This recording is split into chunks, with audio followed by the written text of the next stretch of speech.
When my husband discovered that I wouldn't inherit my dad's money upon his passing, he became really angry. He shouted at me, saying, "What? You can't inherit the house and money? I don't need you anymore. I want to break up with you right now." After that, I harbored a desire to retaliate against my husband and my sister, who hastily remarried. My name is Julie, and I work in an office. I'm 32 years old and have been married to Brian for 2 years. I met Brian through a mutual acquaintance, and then we tied the knot. My family was affluent, but with only my sister Mary and me as heirs, our relatives fretted over who would inherit. They deemed Brian a suitable match for me and thus introduced us. Though Brian didn't inherit any money officially, he moved into my parents' home with us. Unfortunately, my mom passed away a few years ago, leaving just my dad, my husband, and me in the house. Brian appeared kind and cared for my dad, but before our marriage, the relative who introduced us cautioned me about him. "I introduced Brian to you, but be cautious. He can be quite fixated on money." Despite nearing our wedding and exchanging engagement rings, I didn't notice any glaring signs of Brian's fixation. So we proceeded with the marriage. Even after tying the knot, I remained vigilant due to the warning. However, Brian didn't seem excessively focused on wealth. Occasionally, he'd inquire about our family's finances during drinks with my dad. Since my dad was forthcoming, I didn't think much of it. Another point of interest for Brian was my sister. She's 5 years my junior and possesses a vastly different personality, outgoing and fond of mingling with different men. Her contrast to me, along with her striking beauty, captured my husband's attention upon their first meeting. "Julie, your sister is quite unlike you, isn't she?" Brian's fascination with my sister, who was stunningly beautiful unlike myself, left me feeling uneasy. Our relatives introduced Brian to me because they worried I might struggle to find a spouse due to my simple appearance and demeanor. They feared our family name might fade. Initially, I didn't dwell on it much, given my beautiful sister. However, later on, I grasped their concern. My dad indulged my sister. He financed her college education after high school, followed by vocational school. However, she lacked concrete plans for either institution. She simply didn't want to work. Despite my mom's urging to find employment after college, my dad insisted on vocational school. After completing her vocational training, she secured a job at a friend of my dad's company. Yet she quit after just 6 months, citing an inability to utilize her skills fully. My sister, with less than 6 months of work experience, displayed unwarranted confidence in her job knowledge, surprising my mom and me. Nonetheless, my dad believed her and promptly found her another position. Shortly after commencing her new job, my mom fell ill and required hospitalization. My sister visited her daily, taking time off work. However, she eventually quit that job too, declaring she cared for our ailing mom. In reality, she mostly sat with our mom in her hospital room or idled on her phone in the waiting area. Meanwhile, I took on all the household chores, tending to our mom's needs while my sister contributed nothing. Despite possibly providing comfort to our mom, her health deteriorated over a month, rendering her unable to communicate. 2 weeks after her decline, she passed away, leaving my dad and sister too stunned to organize her funeral. Taking charge of organizing everything with the assistance of our relatives, I ensured our mother received a proper farewell. After her passing, my sister secured a part-time job and moved out to live independently. However, her earnings didn't suffice, prompting Dad to cover her rent and bills. It appeared she directed her income toward leisure activities. When her part-time job proved insufficient, she turned to Dad for more money. While Mom used to impose financial discipline, Dad became more lenient after her demise. Initially, I didn't object as long as Dad and my sister were content. Even after I married and relocated, Dad continued providing for her financially. Unbeknownst to me, my sister also sought money from my husband, who complied without informing me, fearing my reaction. My sister showed little interest in working, preferring to rely on Dad's and my husband's generosity. However, her carefree lifestyle was short-lived as Dad fell ill and was hospitalized. While I tended to him between work breaks, my sister didn't bother visiting the hospital. Instead, she phoned me, demanding money. "I've been receiving money from Dad every month, so you should continue giving it to me. After all, he's covering the rent and bills," she asserted angrily. This revelation shocked me, and I reprimanded her for prioritizing money over our sick father. Despite my frustration, I inquired about the amount Dad had been providing her monthly. How much does Dad give you each month? You should seek employment and support yourself, I admonished. Stop being demanding. I receive $1,000 monthly, excluding rent and bills, she grumbled. Her nonchalant bragging disgusted me, and I feared she'd never feel compelled to work earnestly if Dad continued indulging her. Initially, I didn't perceive it as a significant issue, assuming Dad would recuperate. However, his sudden deterioration left me stunned, struggling to keep our relatives informed. The gravity of his condition shook me deeply. Amidst this turmoil, I yearned for my husband's support, but he scarcely visited the hospital, citing work commitments. When he did come, he posed inappropriate questions like, "Your dad must have substantial savings, right? And since you and your sister are the only heirs, will the inheritance be evenly split?" His fixation on money left me speechless, and I finally comprehended our relative's warnings about his obsession. When my sister received a call, I informed her of Dad's critical state, but her concern was solely for her financial stability. "Ensure you continue my monthly allowance. I can't manage without it," she abruptly concluded. Anger surged within me at her response, compounded by the faint sound of a male voice in the background, triggering a sense of foreboding. About a month later, Dad passed away, with neither my sister nor my husband present in his final moments. Having experienced my mother's funeral previously, I understood the emotional toll of organizing such arrangements. Despite this, my sister and husband offered no assistance, with my sister not even attending the funeral. Though my husband attended briefly, he departed early, citing work commitments. The relative who introduced us noticed his absence and inquired about it. "Where's your husband?" "It's not ideal for the main mourner to be absent," the relative remarked. Forced to maintain composure, I offered a forced smile and replied, "He's occupied with work, so he had to leave." The relative sighed in response, mirroring my own sentiments.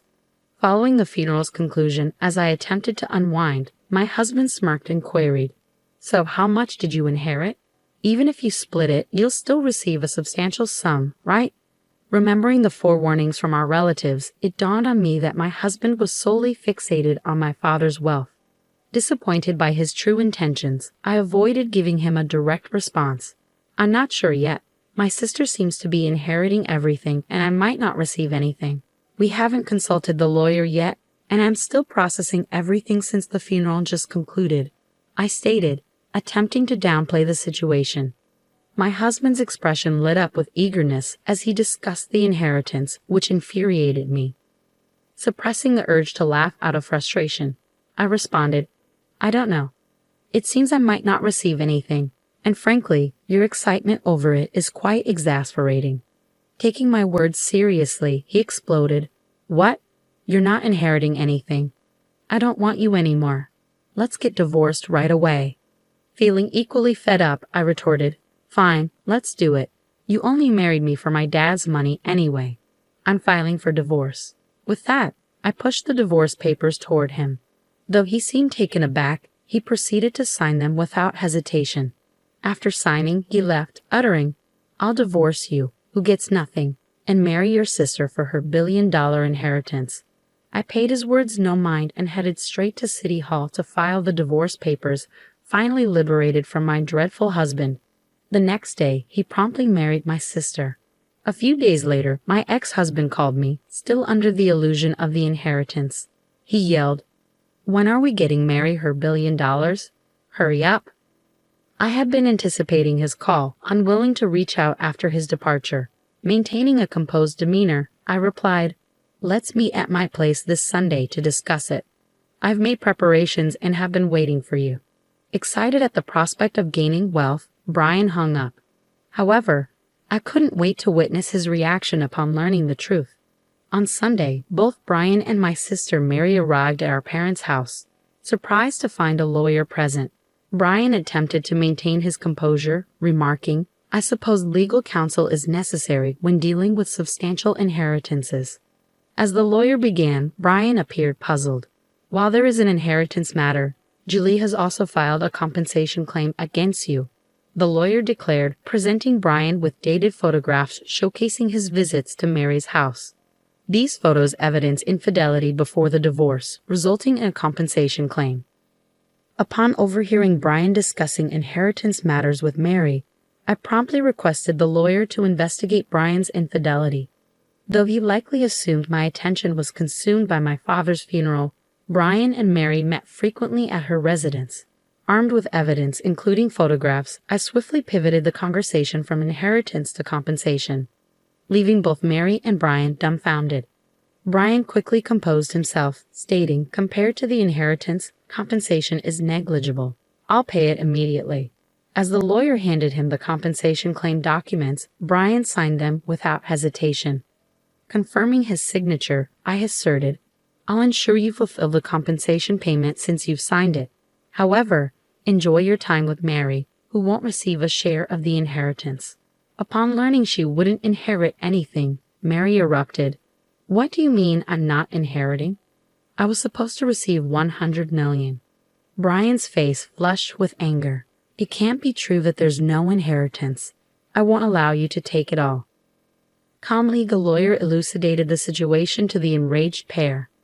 "Mary, as the daughter of your late mother from a previous marriage, you were never legally adopted by your late father.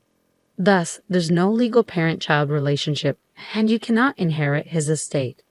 Turning to Mary, who appeared bewildered, I clarified, "You were just a year old when our parents were married, so you probably don't remember. But I do. I was 6 years old at the time and was thrilled to gain a sister. Little did I know she'd end up stealing my husband. Our parents, facing challenges with us kids, sought mediation to remarry. Mom treated me as her own, and Dad cared for Mary. Perhaps he spoiled her because she wasn't his biological child, and he wanted to be extra cautious. Our parents each brought a child from their previous marriages into the remarriage. Mom, whom some relatives suspected married Dad for his wealth, refused to legally adopt Mary. Relatives often suggested suitors to me, knowing I was the only one eligible for Dad's inheritance. Had they borne a child together, it might have complicated matters, but they didn't. Perhaps they chose not to have children to avoid future inheritance disputes. It's now evident that Dad continued supporting my sister financially even into adulthood because he couldn't legally pass on his inheritance to her. Though not legally recognized as my mom's daughter due to the lack of adoption, it never affected our familial bond. Apparently, our parents never disclosed their remarriages to my sister, and she learned the truth only recently.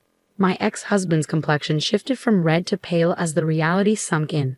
After signing the documents and being instructed to pay damages for his false expectations of inheriting from my sister, he asked me with a defeated tone, "Was it all a lie? About my sister inheriting $10 billion while I get nothing?" Struggling to suppress my amusement, I responded, "Certainly, it was a fabrication. It was my way of retaliating for your infidelity. Besides, Dad's inheritance wasn't anywhere near $10 million. Even our affluent father didn't have that much to bequeath." My previously silent sister suddenly exclaimed, "I've made countless plans based on Dad's inheritance. What will happen now? Will you look after me, big sister?" I reassured my anxious sister, "You have a supportive husband now, don't you? You won't require that money anymore. Let Brian take care of you." My sister cast a glance at my ex-husband, who appeared pale and shook his head. "I've also made purchases expecting the inheritance, so I can't support you either. Besides, I have to compensate for damages, so I'm barely managing myself." As I concluded, my ex-husband dropped to his knees in front of me, pleading, "Julie, I'm truly sorry. It was all my fault. Can you forgive me and take me back?" The lawyer, observing the scene, chuckled as he prepared to depart. His earlier arrogance had vanished, and his kneeling form seemed rather ludicrous. Following our conversation, my ex-husband and sister departed with dejected expressions, proceeding to divorce soon after. My ex-husband, who had remarried in anticipation of inheriting my sister's assets, lost interest in her upon learning she wouldn't receive the inheritance. Unable to support my sister due to the damages he owed me, we agreed he would make payments from his monthly salary since he had no assets. The lawyer proposed this arrangement to ensure I received compensation without missing out. Deprived of our father's support, my sister grappled with financial difficulties, toiling in a part-time job every day. Unfortunately, she couldn't manage her debts and eventually filed for bankruptcy. Ultimately, she had to vacate her apartment, and her whereabouts remain unknown. While our father's support stemmed from love, he may have indulged my sister excessively, hindering her ability to take work seriously. Later, a relative attempted to arrange another marriage prospect for me, but I declined. I refused to settle for someone resembling my ex-husband. This time, I'm determined to find a compatible partner on my own terms, continuing to reside solo in our childhood home.